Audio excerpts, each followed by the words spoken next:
Jy was gister hier saam met Tannie Koekie. Is julle familie? Oh, nee, ons het saam gebly in die squad. Ek's Anna.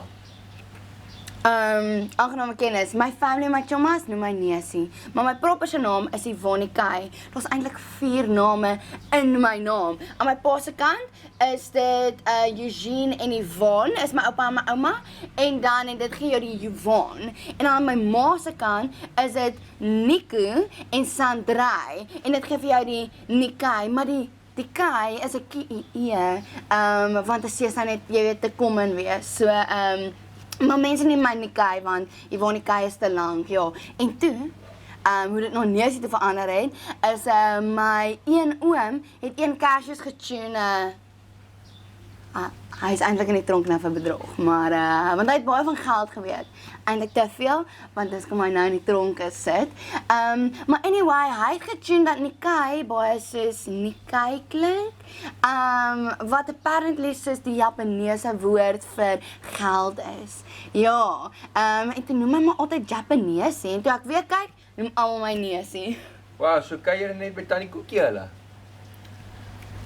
Ek is eintlik hier vir 'n moorse singing competition. Ja, ek is 'n sangeres. Wow, good luck. Ek hoop jy doen goed. Och, ek sal, baie dankie. Ek klink eintlik baie soos Lady Gaga. Dis wat die mense van Geduld Spring sê.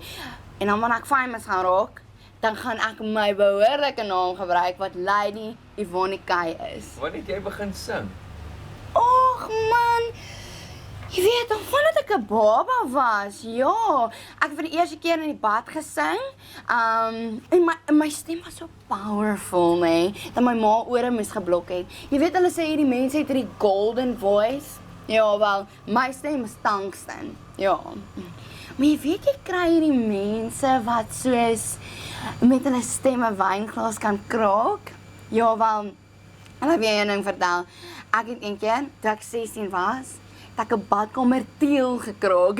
Ja, ek weet daai badkamer van ons, laat jy 'n ding vertel. Dit lyk as my boetie daar losgetrek het met 'n crowbar. Ja, maar julle hoef nie te worry oor julle badkamer nie. Ek sing nie in bars nie. Wel nog nie.